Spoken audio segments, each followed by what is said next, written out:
चार दोस्त 12वीं पास करने के बाद एक होटल में छोटी सी पार्टी कर रहे होते हैं और बातों ही बातों में चारों डिसाइड करते हैं कि आज से 40 साल के बाद आज ही के दिन 1 जनवरी को हम फिर से यहीं मिलकर पार्टी करेंगे। और हाँ, जो सबसे आखिर में आएगा सबका बिल वही पे करेगा। होटल का वेटर भी ये सब देख रहा था। कहने लगा 40 साल बाद अगर मैं भी यहीं रहा तो आपकी ये पार्टी जरूर देखूंगा। ठीक 40 साल बाद पहला दोस्त होटल पहुंचता है तो देखता है वो होटल अब 5 स्टार बन चुका है। अब वहां पर सब कुछ बदल चुका है। तो एक शख्स उसे पहचान जाता है और कहता है सर बैठिए, मैं आपको पहचान गया, मैं वही वेटर हूं जो अब इस होटल का मालिक बन चुका हूं। वो कहता है क्या बात है। इतने में दूसरा दोस्त आ जाता है। दोनों की बातचीत शुरू होती है कि बिजनेस ग्रो कर गया, सब कुछ अच्छा चल रहा है। दोनों अपनी अपनी बातें शेयर कर ही रहे होते हैं कि तीसरा दोस्त भी पहुंच जाता है, लेकिन चौथा दोस्त अब भी नहीं आया। तो जो सेठ होता है वो कहता है आप ऑर्डर कीजिए, मेन्यू में खाना वगैरह सेलेक्ट कीजिए, इतने में आपका दोस्त भी आ जाएगा। अब खाना भी लग गया। वेट करते करते काफी देर हो गई।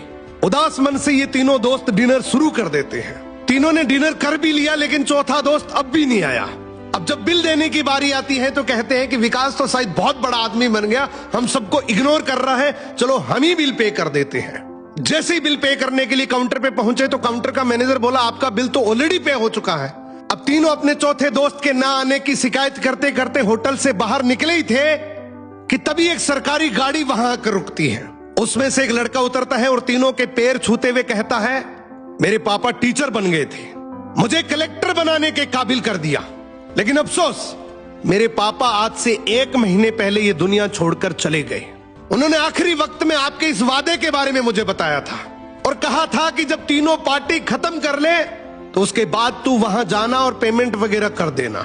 लड़का हाथ जोड़कर बोला मेरे पापा अब इस दुनिया में नहीं रहे, उनका वादा पूरा करने के लिए मैं आया हूं। अब ये तीनों नम आंखों से रियलाइज करते हैं कि हम 40 साल बाद ही क्यों मिले, 40 दिन बाद क्यों नहीं मिले। सपनों से हमेशा मिलते रहिए, इससे पहले कि कोई आपका अपना ये दुनिया छोड़कर चला जाए, क्योंकि आदमी सिर्फ एक पानी का बुलबुला है। अब ये रील टेक करो ऐसे दोस्त को जिससे आप काफी टाइम से नहीं मिले और अब उससे मिलना चाहते हो।